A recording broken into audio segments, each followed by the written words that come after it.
After the bittersweet conclusion of Starship 33 on Flight 7, the whole space community is now turning its attention to the highly anticipated Starship Flight 8.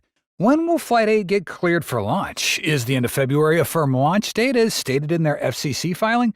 To be honest, the answer is still kind of uncertain, especially after the FAA recently released the first key details regarding its investigation into the Starship explosion.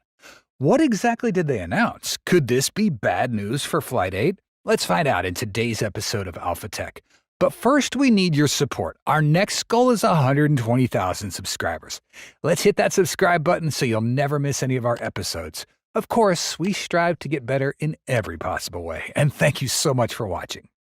On January 16th, SpaceX's Starship testing program encountered a significant setback during its 7th flight. After 8 minutes into the mission, the upper stage of the spacecraft suffered a critical failure, scattering debris across the Atlantic and the Turks and Caicos Islands. As dust settled, local witnesses saw a striking yet unintended spectacle: fiery fragments streaking across the sky. Soon after, residents and tourists in Turks and Caicos began discovering and collecting debris, most of which were small fragments believed to be from the spacecraft's thermal protection system. Unsurprisingly, the FAA swiftly grounded Starship flights and launched an investigation the day after. The FAA's inquiry is still ongoing, and its findings on the root cause and consequences of the failure could lead to new requirements for SpaceX to modify the current launch license. This is particularly crucial for the timeline and objectives of Starship's Flight 8, an upcoming mission that the space community has been eagerly awaiting. Experts and enthusiasts hope to see the advancements and capabilities of Starship V2 while remaining concerned about the potential challenges this project might be facing. Recently, the FAA disclosed the first details of its investigation into the aftermath of the explosion when the debris fell near coastal areas that were close to residential areas. After the Starship broke out, the FAA activated a debris response area, which meant that the agency briefly locked down airspace near Turks and Caicos. The U.S. agency licenses commercial rocket launches and is overseeing an investigation into the incident. The DRA alert and resulting flight diversions led to a cascade of travel delays. Debris has now been found all over the islands, according to a database put together by local environmental groups Turks and Caicos Relief Fund in partnership with the government's Department of Environment and Coastal Resources. The wreckage has been washed up on every beach on the Providenciales, as well as from South Caicos to West Caicos, which essentially spans the entirety of the Caicos Basin, said Alize Zimmerman, the executive director of the Turks and Caicos Relief Fund, a U.S.-registered nonprofit. Reports also include at least one case of property damage. Zimmerman stated the debris was believed to have struck a car near South Caicos. However, an FAA spokesperson said last week the FAA confirmed one report of minor damage to a vehicle located in South Caicos. To date, there are no other reports of damage. It remains unclear whether the car owner in South Caicos will file a claim for compensation from SpaceX. If they do, it would be the first ever claim of this kind related to a commercial rocket accident under FAA oversight. For every Starship launch, the FAA requires SpaceX to maintain at least $500 million in liability insurance to cover said claims. It's extremely rare for debris from U.S. rockets to fall to the ground during a launch, typically only occurring when a mission fails at a certain point in flight. There are no known public records of any third-party property damage claims in the era of commercial spaceflight. Under federal law, the U.S. government would cover damages beyond the company's policy if any claims exceeded the insured amount. Last year, a Florida homeowner filed a claim with NASA for damage to their house caused by falling debris from the ISS. Meanwhile, authorities in Turks and Caicos stated that the local officials met with SpaceX reps and the UK's Air Accidents Investigation Branch on January 25th to develop a plan for recovering debris that fell onto the islands, which are a British overseas territory, raising a crucial question: are these launches really that safe? Starship is still a work in progress. It's still prone to explosive failures. Unlike NASA and some of the aerospace competitors, SpaceX embraces a strategy known as rapid iterative development. This approach prioritizes building and testing prototypes quickly, even at the cost of increased risk during live test flights. These flights are conducted from Starbase, SpaceX's facility on the southernmost tip of Texas. Starship's previous flights have ended in explosions over the Gulf of Mexico and other oceanic regions.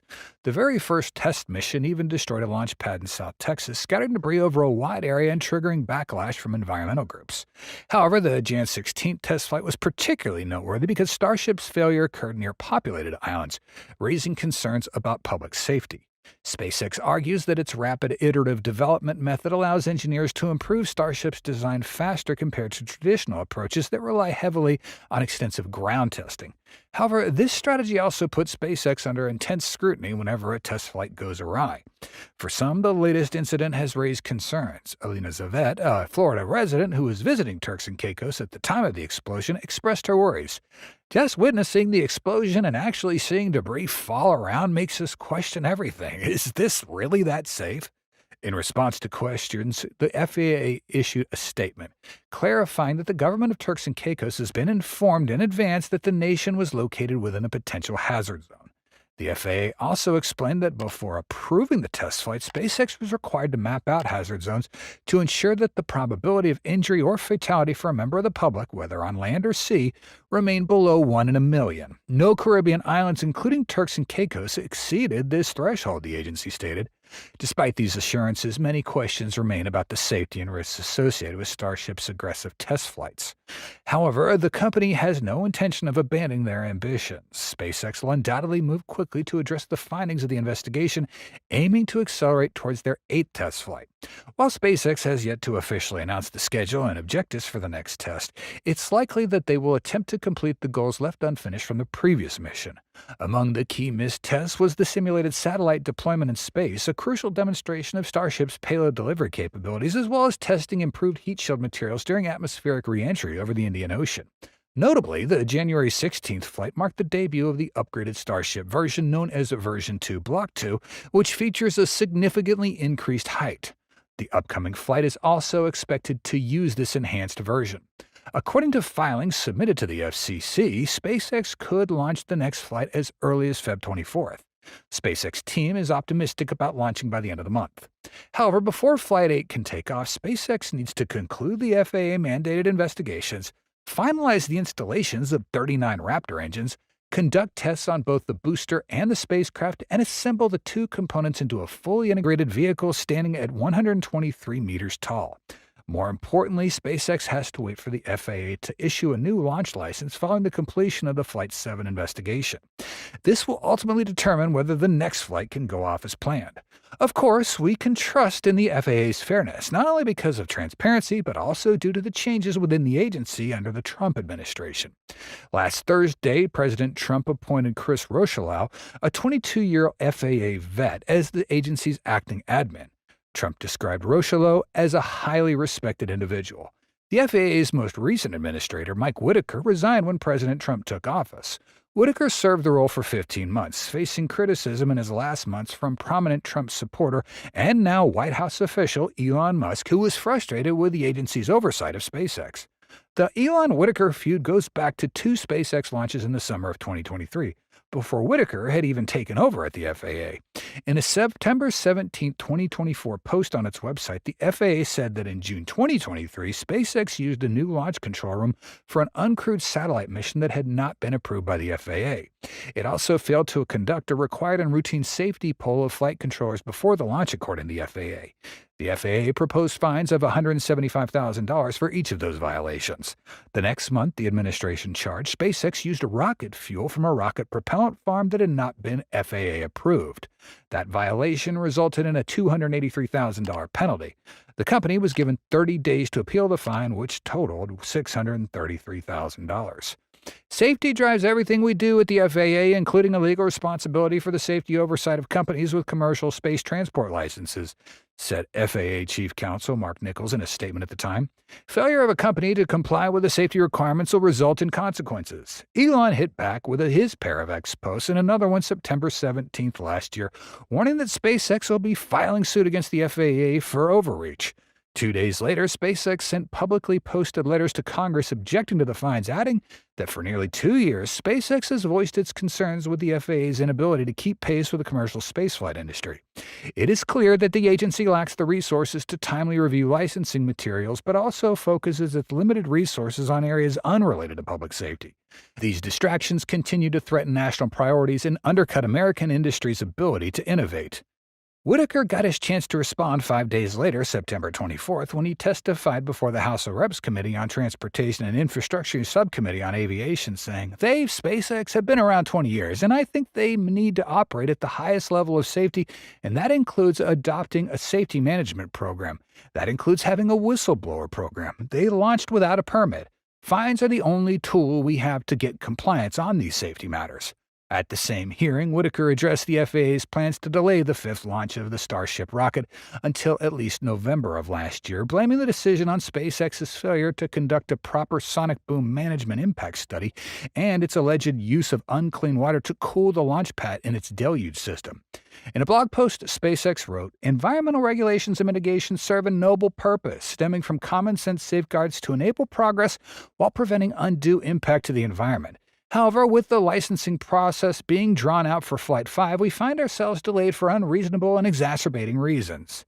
SpaceX added and posted a more pointed letter to a friendly House committee member, Kevin Riley, out of California, who had questioned Whitaker about the treatment SpaceX was getting at the hands of the FAA compared to Boeing, whose defective Starliner spacecraft has stranded 2 NASA astronauts aboard the ISS since June of last year on a mission that was supposed to just last 8 days.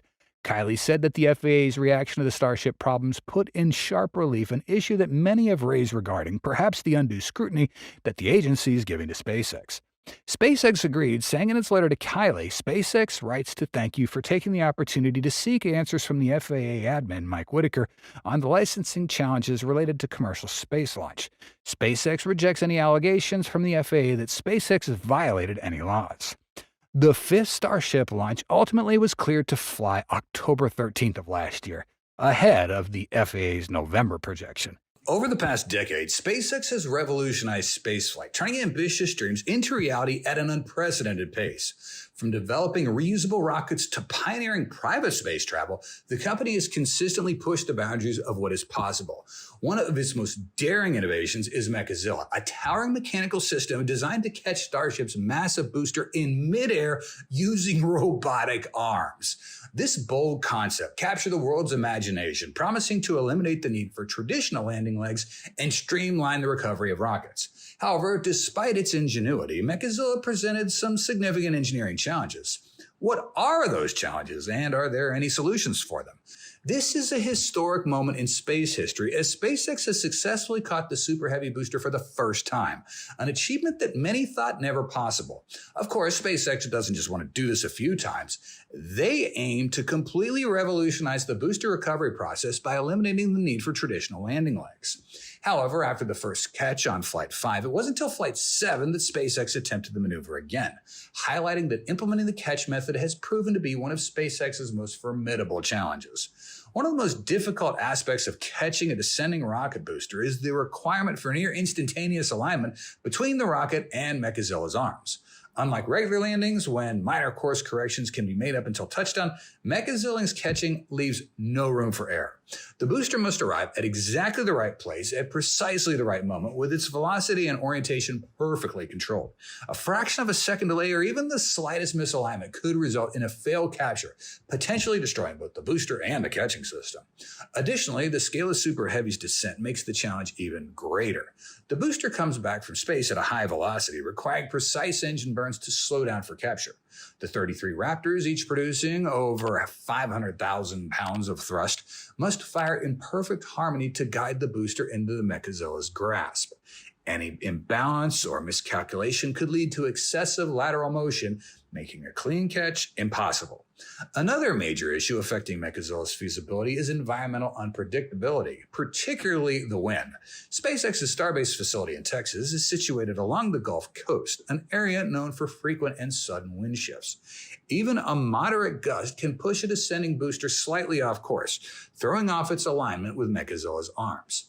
Unlike Falcon 9, which can land on solid ground, or a moving drone ship that can reposition itself, Mechazilla's arms are fixed, meaning that the booster must adapt to changing wind conditions in real time, adding a layer of difficulty. The unpredictability of coastal winds makes the already difficult task of catching a massive rocket even riskier, increasing the likelihood of failure. Beyond just timing and weather, the physical forces involved in catching a rocket in midair are extraordinary. When Super Heavy descends, it carries an enormous amount of kinetic energy, which must be safely absorbed and dissipated upon capture. The mechanical arms of Mechazilla need to be strong enough to withstand the impact force, but also flexible enough to prevent damage to both the booster and the tower itself. This balancing act between rigidity and flexibility has proven to be an immense challenge. If the arms are too rigid, the shock of impact could damage the booster structure, making it unusable for future flights. If they are too flexible, the booster could move unpredictably during capture, increasing the risk of failure. Engineering a system that can handle these extreme forces while maintaining precision control has required SpaceX to explore new materials, advanced hydraulics, and shock absorption systems, many of which introduce additional complexity and potential failure points. Given these challenges, SpaceX has recognized that while Mechazilla is an engineering marvel, it might not be the most practical solution for booster recovery. The difficulties in timing, weather adaptation, and structural impact management have led the company to explore alternative methods, prioritizing reliability over spectacle. Instead of relying solely on Mechazilla, SpaceX is now investing drone ship landings as a potential solution for recovering Super Heavy boosters, an approach that builds on the proven success of Falcon 9 while addressing the unique demands of Starship's massive scale. But after all, the development of Mechazilla has provided invaluable lessons in precision landing and rocket recovery. Although it'll still play a role in future missions, I believe that given the limitations of this method, SpaceX has surely been considering new approaches, as mentioned earlier, or perhaps a seamless combination of both methods. The ultimate goal is to ensure booster recovery is both safe and repeatable, bringing humanity one step closer to fully reusable spaceflight. So far, SpaceX has successfully caught Super Heavy twice since testing started. This demonstrates their deep technical understanding of the catching process and integration of Mechazilla with the booster's hardware. And the next major milestone they need to reach is catching the second stage of Starship. To achieve this, SpaceX has been continuously refining the launch tower and surrounding infrastructure at the only operational launch pad at Starbase. Their progress is undeniable. However, this advancement is not only reflected in individual launches, but also in the increasing frequency with which SpaceX stacks rockets over time. The upper stage of Starship has a fuel tank big enough to place large objects into a stable orbit and return. And if it intends to carry payload to Mars, the Moon, or a Lagrange point where we have the greatest need for a vehicle capable of transporting loads of hundreds of tons, it needs to be able to consume more fuel. You'd want to complete this job as quickly as possible if you have anything living there, because the more supplies they need to get through the refueling process, the more fuel they have to take to know where they're going. The only current way we have to provide it with that amount of fuel is by using oil tankers launched from the same base that Starship has done. In theory, they could assemble all of them at once and move them out one pad at a time, but that means they'll need more than a dozen stages below and upper stages to support each upper stage of Starship, and the potential cost advantage of the system will largely evaporate. The ideal cost would be to have one Starship, an oil tanker, and one booster, with the latter two flying multiple times each day. If that's successful, it could bring rocket launch costs at unprecedented lows. However, it won't be efficient if the overall turnaround time for checks, stacking, and fueling the oil tanker takes too long. While currently there's not much that can be done to reduce the time needed for checks and refueling. That's why the increasing frequency of stacking over time will help SpaceX optimize part of the time to achieve the most efficient performance for Starship. Besides improving the increasing frequency of Starship stacking, we must also praise the smooth catching mechanism that SpaceX has implemented for Starship and Mechazilla. The first aspect of Starship's catching mechanism is construction. Mechazilla consists of three main parts. The first and most visible are its two metal arms, each extending approximately 36 meters. These arms serve the crucial function of catching both the booster and upper stage while also facilitating stacking. Their significant length ensures a safe clearance from the tower and allows for precise maneuvering when placing the booster onto the launch mount. The second key component is the large carriage, a robust metal framework that connects the arms to the launch tower. This carriage is attached at 3 points along 3 of the 4 corners of the orbital launch tower, ensuring stability and structural integrity. Throughout the system, an array of hydraulic mechanisms plays an essential role in controlling the movement and securing each stage of Starship. Now, let's look at the movement capabilities of Mechazilla. Mechazilla's ability to move vertically along the launch tower is a critical aspect of its design. The metal arms attached to the carriage utilize large bearings at multiple contact points along the tower, allowing controlled movement up and down. This movement is further regulated by a system of pulleys and cables positioned at the top of the tower. These pulleys guide a large cable connected to the catching mechanism, ensuring smooth and precise ascent and descent. This vertical mobility is crucial for catching and stacking operations. During recovery, the arms will likely adjust their positions slightly to accommodate the decelerating booster or upper stage, reducing the mechanical stress on both Mechazilla and the vehicle. Additionally, once the stage is successfully caught, the arms must move to the correct height, first to align the booster with the launch mount and then to position the Starship upper stage atop the booster. The next aspect of Starship's catching mechanism is the ability to open and close. To enhance the precision and feasibility of catching a descending stage, Mechazilla is designed with an opening and closing mechanism. When fully closed, the arms span slightly more than the width of both Super Heavy and Starship. If left in the position during descent, it would be nearly impossible for the vehicle to align perfectly within such a narrow gap. Instead, the arms remain wide open during the final approach, giving the rocket a more forgiving target. Once the majority of the stage has moved between the arms, they close around the vehicle, securing it at designated load points across the top of each stage. This design introduces a margin of error, making the process more reliable. The final feature of Mechazilla that I want to mention is the rotation from side to side. Both arms will be capable of rotating over the launch mount and off to the side of the launch tower. This partial rotation angle will help during the catching and stacking process. Rather than Super Heavy and Starship coming in for a landing over the launch mount, they're going to try off to the side. This helps ensure nothing is damaged by the engines or a possible failure. Of course, with all the impressive aspects we've discussed, we cannot overlook the brilliant idea that gave birth to the massive launch tower, affectionately known as Mechazilla. It's Elon's quirky creation since he announced catching Starship with chopsticks. Honestly, many of us still can't fully grasp Elon's intentions when building Mechazilla, as it looks unlike anything that has ever been built. Not to keep you waiting, recent revelations about it have been disclosed in Walter Isaacson's best-selling biography on Elon Musk. The story of the chopsticks had begun 8 months earlier, at the end of 2020, when the SpaceX team was discussing the landing legs being planned for Starship. Elon's guiding principle then was rapid reusability, which he often declared as the holy grail for making humans a spacefaring civilization. In other words, rockets should be like airplanes. They need to take off, land, and then take off again as soon as possible. Falcon 9 has become the world's only rapid reusable rocket.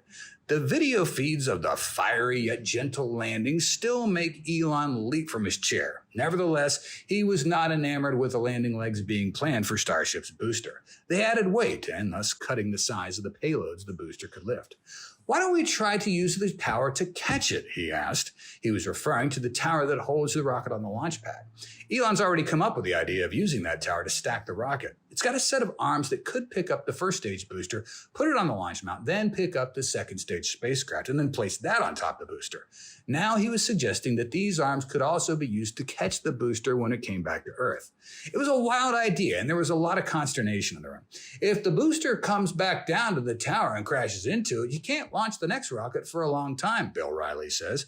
But we agreed to study different ways to do it.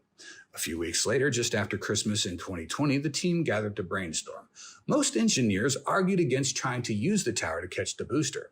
The stacking arms were already dangerously complex. After more than an hour of arguing, a consensus was forming to stick with the old idea of putting landing legs on the booster. But Steve Harlow, the vehicle's engineering director, kept arguing for the more audacious approach. "We have this tower, so why not try to use it?" After another hour of debate, Elon stepped in. "Harlow, you're on board with this plan," he said, "so why don't you be in charge of it?"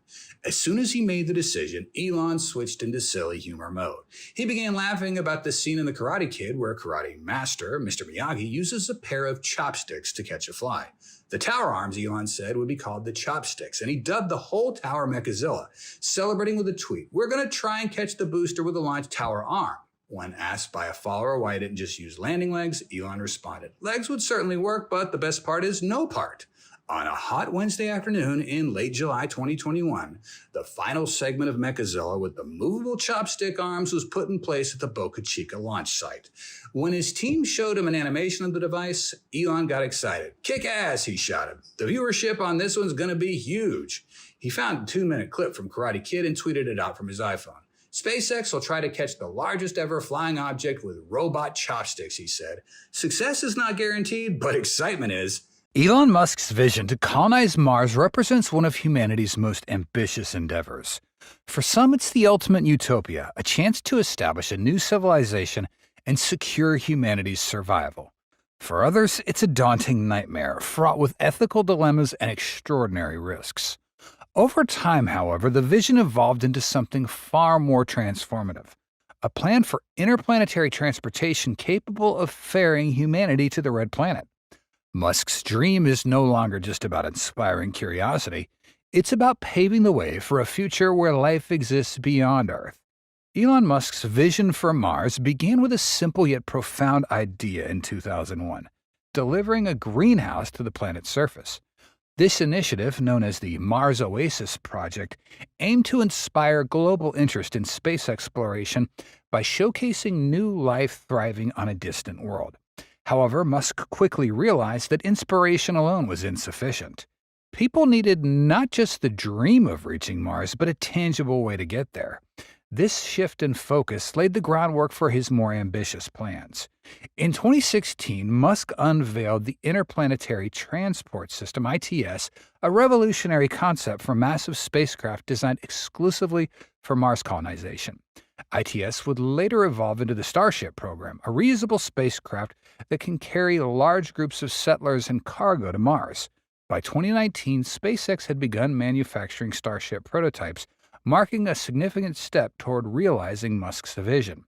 The progress culminated this year with controlled landings of both Starship's upper stage and its Super Heavy booster, demonstrating the feasibility of the system.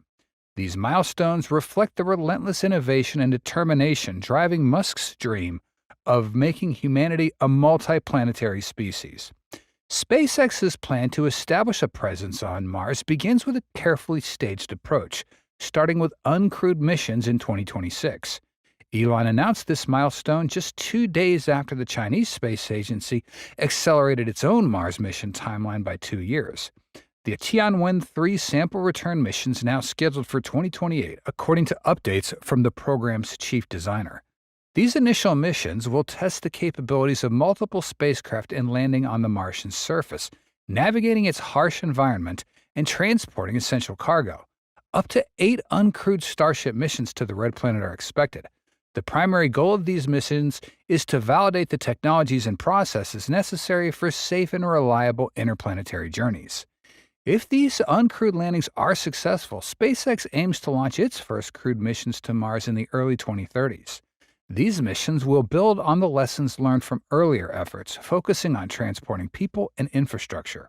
This phased approach ensures that each step is guided by real-world data and experience, maximizing the likelihood of success. Ultimately, these efforts are crucial to laying the groundwork for a long-term self-sustaining human presence on Mars. A key development challenge for these missions is achieving complete reusability for the Starship system, making reusable launches economically viable. Currently, launching a ton of cargo to Mars costs about $1 billion, a prohibitively expensive figure for meaningful colonization efforts. Reducing this cost to $100,000 a ton is a significant technical and economic challenge that SpaceX and Musk must overcome. The 10,000-fold improvement Musk envisions involves more than advancements in rocket tech. It demands a comprehensive approach to space transportation and colonization, encompassing breakthroughs in material science, propulsion systems, life support technologies, and economic models for space exploration. While the challenge may seem insurmountable, Musk's track record with SpaceX has continually defied expectations about the economies of space travel. The company's repeatedly pushed boundaries, turning what once seemed impossible into reality. According to 5 individuals familiar with Musk's plans and documents, he has directed SpaceX staff to focus on the design and details of a Martian city. One team's planning small dome habitats, exploring the materials that could be used to construct them. Another team's working on spacesuit designs to withstand Mars's extreme conditions, while a medical team is studying the feasibility of human reproduction on the planet. Notably, Musk has even joked about volunteering his own genetic material to help seed a Martian colony, according to two people familiar with his comments. These initiatives, still in their infancy, signal a shift towards more concrete planning for life on Mars as Elon accelerates his timeline. While in 2016 he estimated it would take 40 to 100 years to build a self-sustaining civilization on the planet, Musk told SpaceX employees in April that he now envisions 1 million people living on Mars in 20 years. It's an ambitious vision and one that sparks immense anticipation for the future. So, how have Elon Musk and SpaceX prepared to turn Mars into a human colony? First, to prep for Elon's journey to Mars, we have to understand that to make the red planet habitable, SpaceX will need to undertake the task of terraforming Mars. One proposal involves releasing vast amounts of frozen carbon dioxide and water vapor stored in Mars's polar ice caps by detonating nuclear devices. This process aims to generate a greenhouse effect, warming the planet's surface and thickening its atmosphere to retain heat. Over time, this could potentially make parts of Mars more suitable for human habitation and even support liquid water. While conceptually intriguing, this approach faces significant challenges. Mars remains unexplored by humans, with NASA not expecting to land astronauts there until the 2040s. The planet presents numerous challenges: a desolate landscape, freezing temps, dust storms, and an atmosphere you can't breathe in. The feasibility of executing such a large-scale planetary transformation is unproven, and the logistics of deploying nuclear devices safely on Mars are pretty daunting. Ethical concerns also arise, as altering an entire planet's environment could have unpredictable consequences for any Martian ecosystems or for future scientific exploration. Additionally, the long-term environmental effects of introducing radiation and drastically altering Mars's climate remain uncertain. Despite these obstacles, Elon is deeply committed to establishing a civilization on Mars, so much so that he has expressed the desire to spend his final days there. This Martian dream drives every business venture he has launched on Earth. According to documents and insider sources, most of the 6 companies Elon leads or owns could potentially contribute to an extraterrestrial colony. For instance, given the hostile Martian environment, much of the city's early development will focus on underground habitats. The Boring Company's advanced tunneling machines, such as Proof-Rock, play a central role in creating these subterranean spaces. Building underground provides a vital protection against Mars's harsh conditions, including harmful radiation, micrometeorite impacts, and planet-wide dust storms that occur every few years. Over time, these tunnels could evolve into sprawling subterranean cities, forming the backbone of a resilient Martian civilization. Musk has stated that his acquisition of X was partly motivated by a desire to test how a citizen-led, consensus-based government might work on Mars. Tesla's Cybertrucks are poised to play a pivotal role in exploration and transport, thanks to their robustness and ability to handle Mars's rugged terrain characterized by rocks, boulders, and uneven surfaces. These vehicles will provide reliable mobility for early settlers, enabling them to traverse and study the Martian landscape effectively. In tandem, Tesla's Optimus robots, also known as Tesla bots, are designed to be the first workers on Mars. These autonomous humanoid robots will carry out essential tasks such as constructing shelters, deploying equipment, and assembling key infrastructure. Their advanced capabilities and durability make them indispensable for preparing the planet for human habitation. Musk, whose net worth is approximately $270 billion, has publicly stated that he accumulates assets, including a Tesla pay package worth about $47 billion, primarily to fund his Mars ambitions. During a 2022 court testimony, he explained, "It's a way to get humanity to Mars because establishing a self-sustaining city on Mars will require a lot of resources." Artificial intelligence will be another critical component of Mars's operation. SpaceX's Grok AI system is being developed to provide immediate solutions to complex problems settlers might face, especially given the communication delays with Earth. Complementing this is Neuralink's brain-computer interface technology, which will enable seamless human-robot collaboration. By allowing settlers to control robots remotely and access vast databases of information instantly, Neuralink ensures that early Martian pioneers can operate efficiently and safely in a high-risk environment. Together, these systems form the backbone of Musk's vision for a self-sustaining Mars colony. Over time, Elon has shared various ideas about life on Mars. One recurring theme is the continuation of human life on the planet. While scientists are still certain about human reproduction in space, Musk has stated that children won't be part of the initial Mars missions due to the risks involved, though he envisions them living there eventually. Elon has a controversial plan to address this challenge. In a 2013 interview, he suggested creating a new species on Mars through bioengineering, an idea he's repeated to SpaceX employees and associates over the years. He explained, "I think it's quite likely that we'd want to bioengineer new organisms that are better suited to living on Mars. Humanity's kind of done that over time by sort of selective breeding." To tackle Mars's frigid temperatures, Musk proposed in a 2022 podcast using a series of thermonuclear explosions to create artificial suns warming the planet. Additionally, hundreds of solar panels, potentially made by Tesla, would help heat homes and generate energy, according to sources familiar with his plans. Recently, Musk's ideas have evolved into more concrete planning by SpaceX employees. The industrial design team has been creating and updating renderings for a Martian city. The envisioned colony centers around a large communal dome surrounded by smaller domes. Current discussions focus on materials for these structures, with Elon particularly concerned about the city's aesthetic appeal. An internal drawing obtained depicts a family with young children in a dome neighborhood stargazing. In April, Elon told SpaceX employees that the Mars colony would be self-sustaining, prepared for potential isolation from Earth. To achieve this self-sufficiency, Elon plans to use Starship as a modern Noah's Ark, transporting plants and animals on the first voyage. Martian residents would then construct greenhouses for food production. SpaceX has partnered with Impossible Foods not only to provide plant-based alternatives in SpaceX cafeterias, but also to test these products as a potential protein source for Mars colonists. And it's not just Elon Musk. Many of SpaceX's more than 12,000 employees believe in life on another planet. What they had to achieve success is unity and teamwork. This enthusiasm is evident in their Occupy Mars or Rocket Parents t-shirt and their suggestions for the Mars colony on an internal platform. One recent proposal involved building the city on the side of a massive crater. The Mars project involves teams in Boca Chica, Texas, and Southern California, with some employees commuting weekly. Many work over 100 hours a week, demonstrating their commitment to the cause. Notably, an email from a female manager who was about to leave described the work hours and conditions as rigorous, but also praised the company as an incredible place, and she had no regrets about her experience. Although Elon's presence in Texas has decreased recently, with his visits dropping from weekly to monthly, sometimes happening in the middle of the night with his young son, his determination for a civilization on Mars seems unwavering. Elon told SpaceX employees in April that he expects 1 million people to be living on Mars in about 20 years, and his latest tweet confirms this firmly. In May, when a NASA official stated they didn't expect to send humans to Mars until the 2050s, Elon responded on X saying it would take less than 10 years to get people there and about 20 to build a city on Mars. Less than 5 years for uncrewed, less than 10 to land people, maybe a city in 20 years, but for sure in 30, civilization secured. When we think of Falcon 9, we often picture it as the workhorse rocket of SpaceX, frequently tasked with launching satellites, crew, and cargo into low Earth orbit.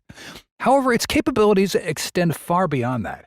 Recently, Falcon 9 undertook a significant mission, delivering payloads to the moon for NASA.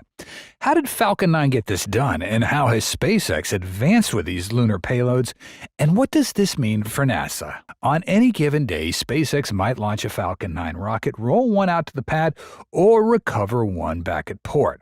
As of the middle of this month, Falcon 9 has already broken its own record, with a single Falcon 9 booster achieving 5 flights in only 9 months. Remarkably, Booster 1067 has now gotten reused 25 times, and SpaceX isn't stopping there. They aim to launch each Falcon 9 booster up to 40 times. Additionally, with its growing expertise in booster reuse, SpaceX has significantly reduced turnaround times between flights. Just in November, the company launched the same Falcon 9 twice in under 14 days, a record for the shortest turnaround yet. SpaceX has done almost 40 missions with booster turnaround times of 1 month or less, with all but 9 of those recurring in just last year. But there's more to the story. SpaceX is also recovering and reusing payload fairings, the protective shells that encase satellite payloads during their ascent through the atmosphere. Last month, the company confirmed a payload fairing had gotten launched for the 22nd time, setting, yes, another new record. Meanwhile, the factory for SpaceX in Hawthorne, California continues to make upper stages for every Falcon 9 and Falcon Heavy mission. In the past year alone, 135 new upper stages, each costing millions of dollars, have been built, averaging one mission and a new upper stage every 2.7 days. However, these aren't the only highlights as we currently look at the present moment.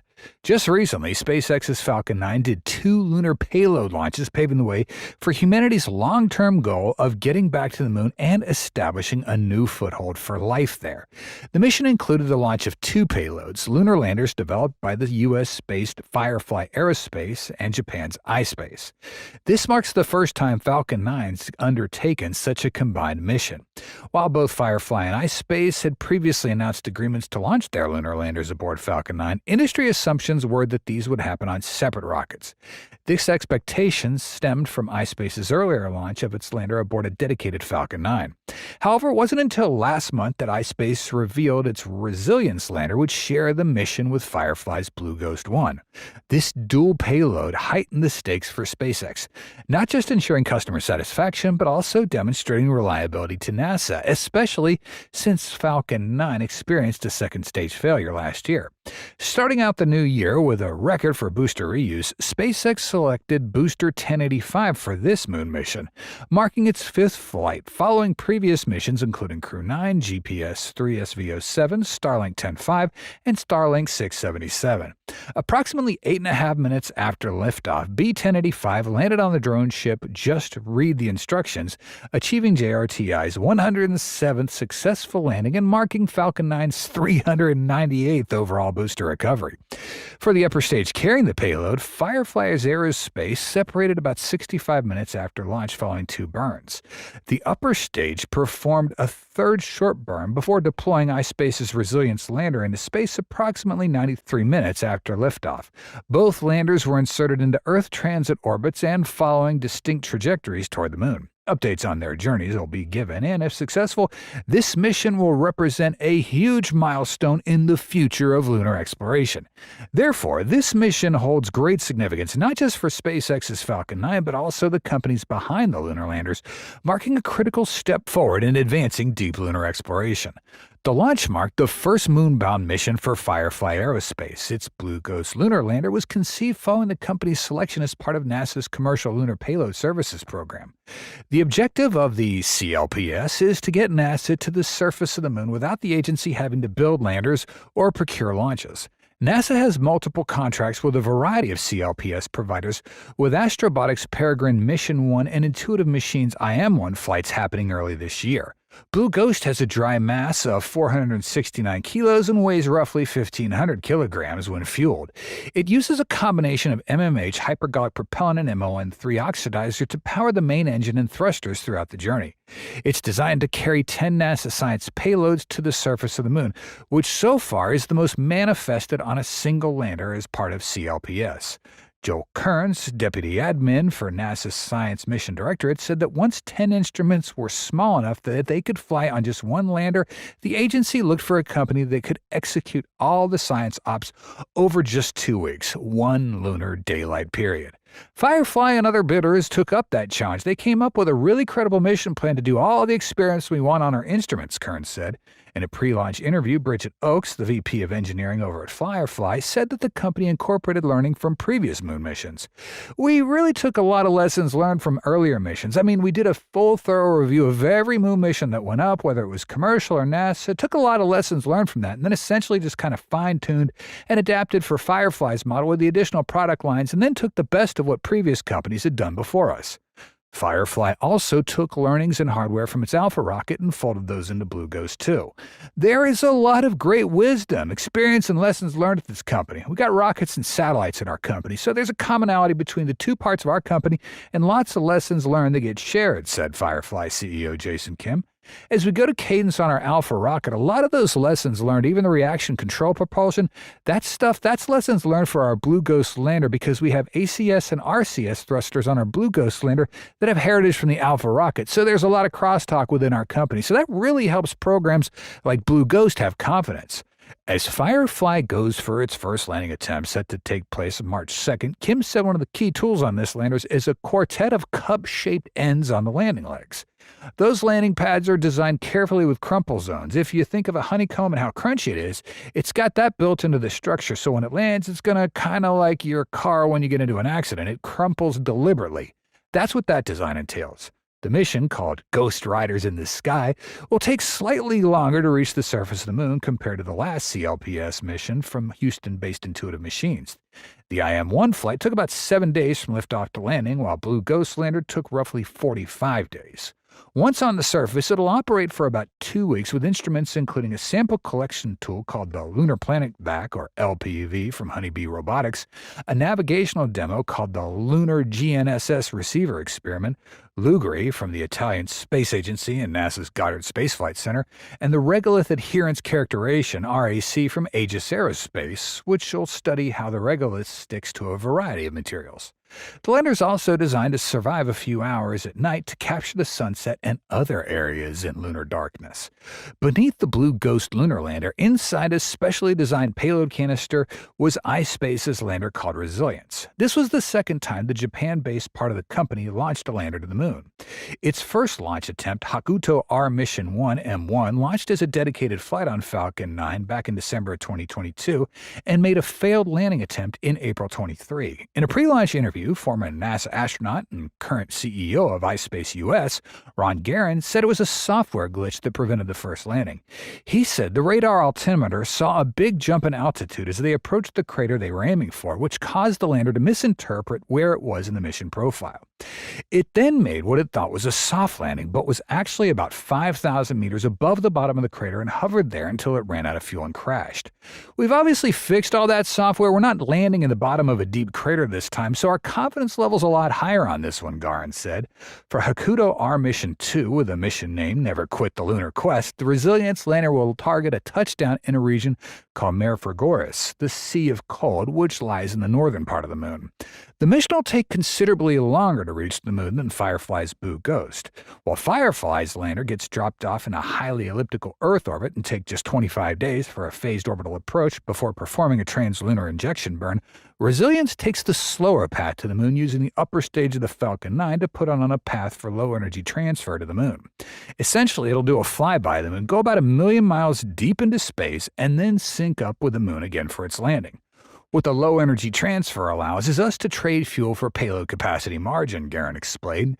It just leads to more capacity for us to get to the moon's surface. The lander carries with it several instruments, including a food production experiment and one designed to demonstrate electrolysis. The electrolysis is really exciting because of the implications. If we're able to really do electrolysis on the moon, then we're able to produce rocket fuel on the moon, Garin said. The mission will take a small rover called Tenacity, which will be deployed to operate on its own after landing. It features an HD camera that will be used to capture, among other things, imagery of an art installation called the Moon House, which is a replica of a Swedish home that would be placed on the surface.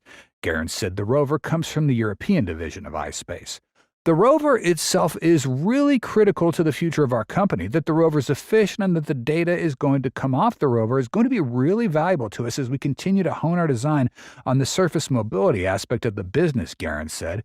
And so that's really exciting too. Both the rover and lander will operate on the surface of the moon for about 2 weeks when the moon slips into its lunar nighttime.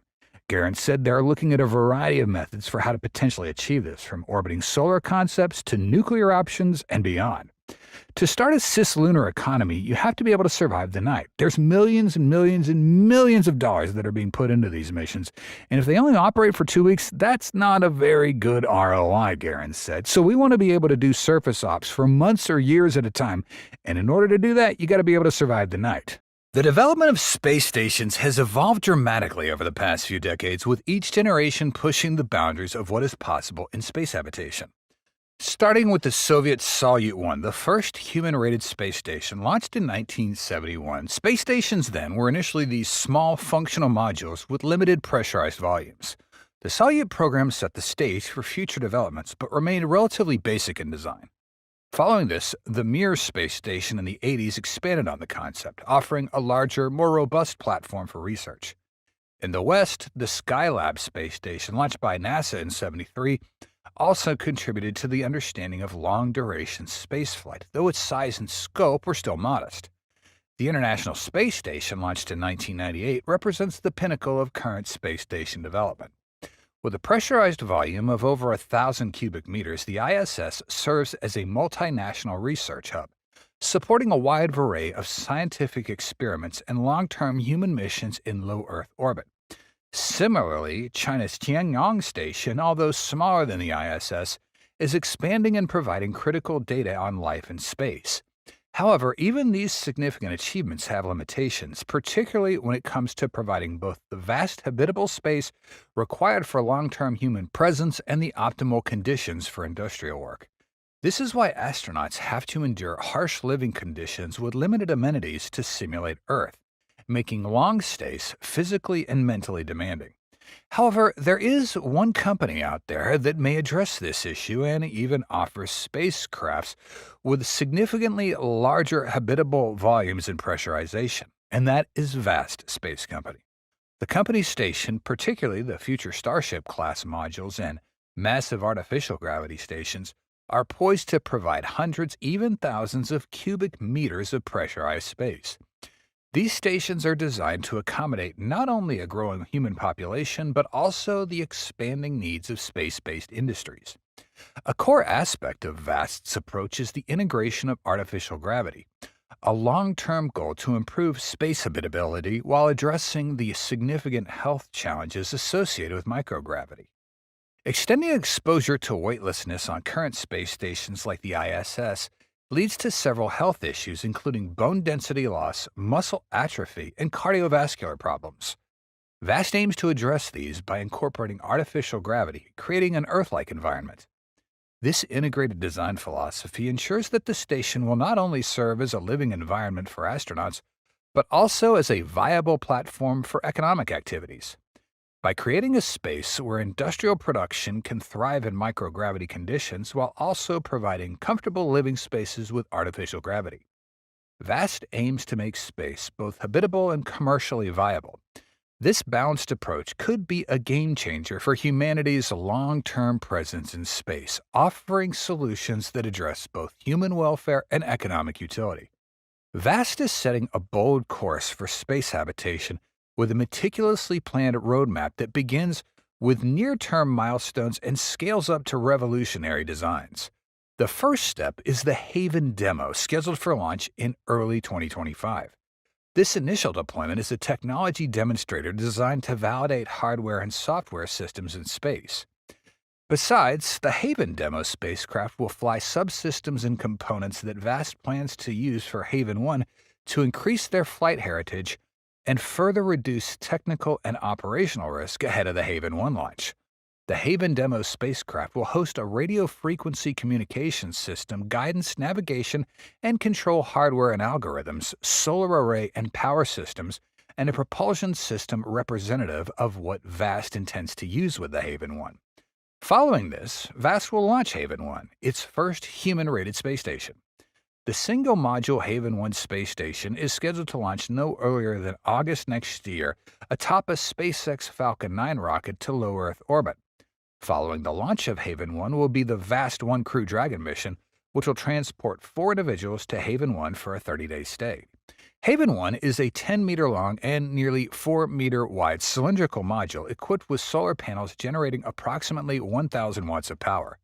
The station features a research facility with 10 mid-deck locker-sized payload slots, roughly the size of a microwave, designed to support experiments. Additionally, the station is engineered to support lunar artificial gravity through rotational motion.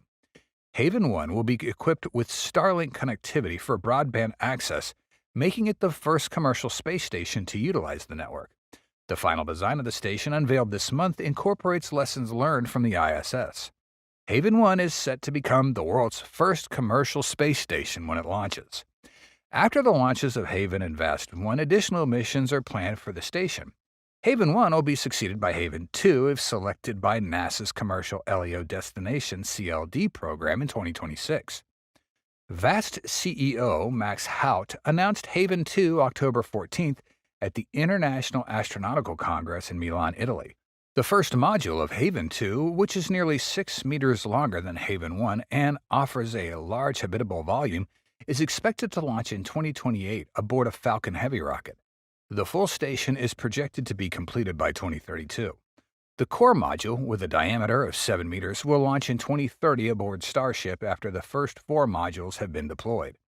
The fully assembled Haven 2 station will consist of the core module and 8 additional modules.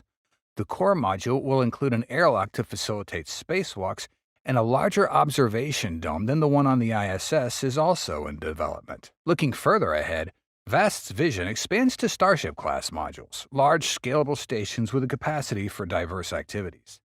These modules, designed for deployment by SpaceX's Starship or similar heavy-lift rockets, will offer substantial pressurized volume, enabling more ambitious industrial and human operations.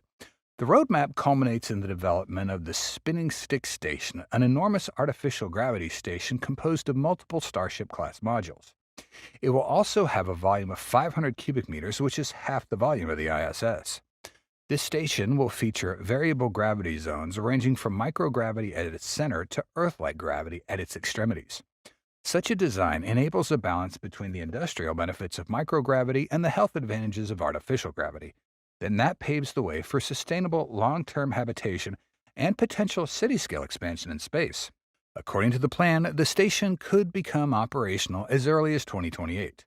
Through this roadmap, VAST aims to lead the next era of space exploration by combining innovation, practicality, and a human-centered design vision. Additionally, VAST has plans for a 110-meter-long rotating station made up of modules with a 7-meter diameter launched on Starship capable of accommodating 40 people.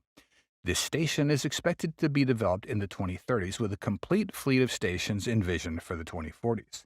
With its ambitious vision, VAST is emerging as a formidable competitor in the commercial space station sector, asserting superiority over its rivals. One of VAST's greatest advantages is its financial independence, being fully funded by private investments from billionaire Jed McCaleb. Without reliance on funding from NASA or government programs, VAST maintains strict control over its timelines and operations, avoiding the delays and limitations often associated with public funding. This allows the company to focus on rapidly and efficiently realizing its plans, creating a competitive edge in this rapidly growing field.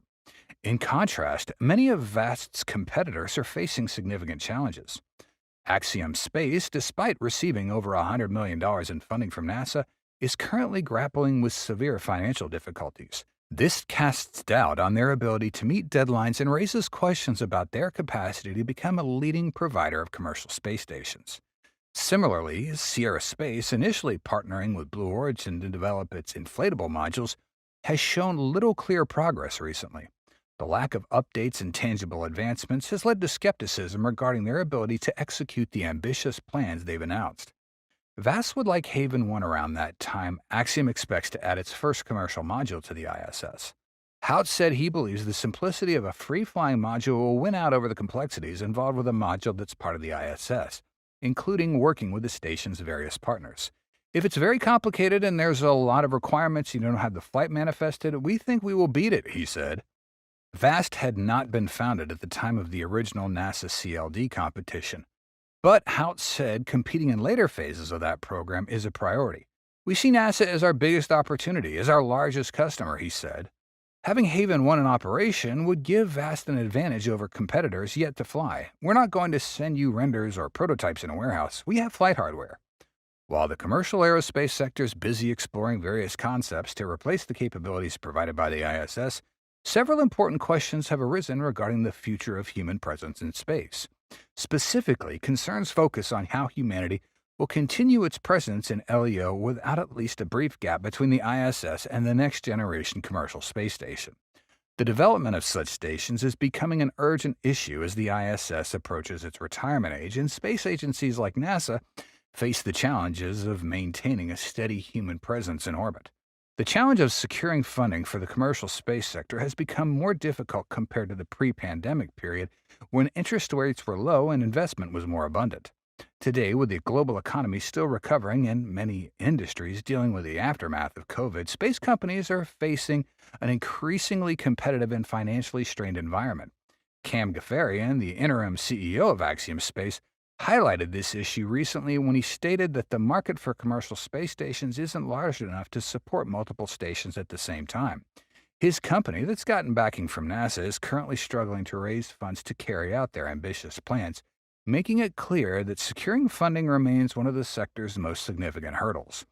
A notable company in the commercial space station, Bigelow Aerospace, once a major player in the development of inflatable gas modules, has unfortunately ceased operations. Founded in 1998 by hotel mogul Robert Bigelow, the company sought to revolutionize the commercial space industry by creating inflatable modules for space stations. These designs were based on NASA's Trans-Hab inflatable module research, and Bigelow Aerospace successfully launched and tested 3 prototypes.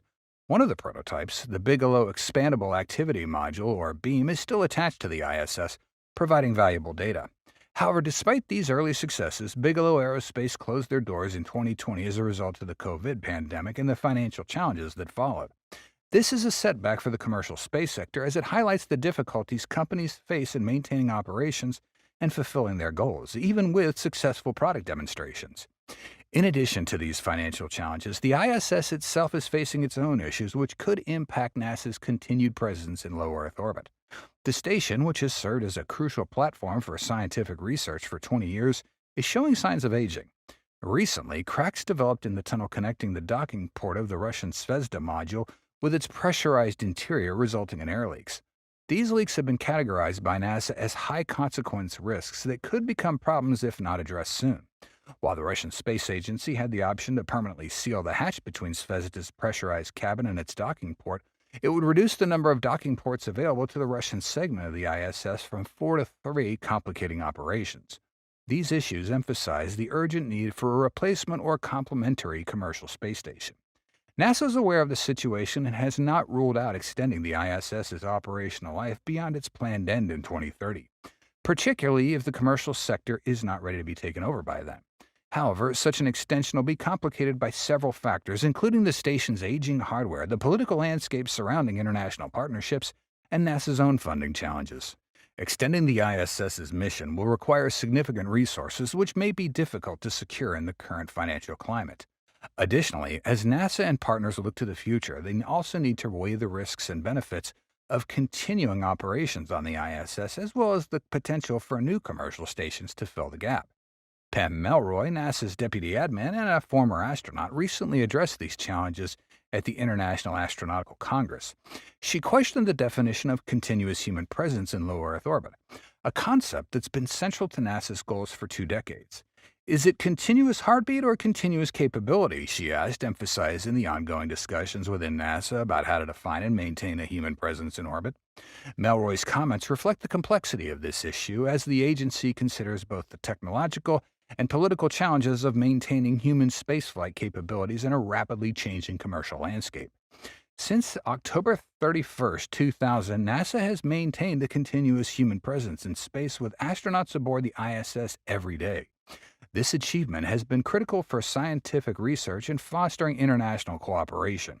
The ISS has hosted numerous experiments that have directly benefited life on Earth, ranging from medical advances to technological innovations. However, as the ISS approaches the end of its operational life, NASA and other space agencies are confronted with the pressing question of how to continue these efforts in the absence of a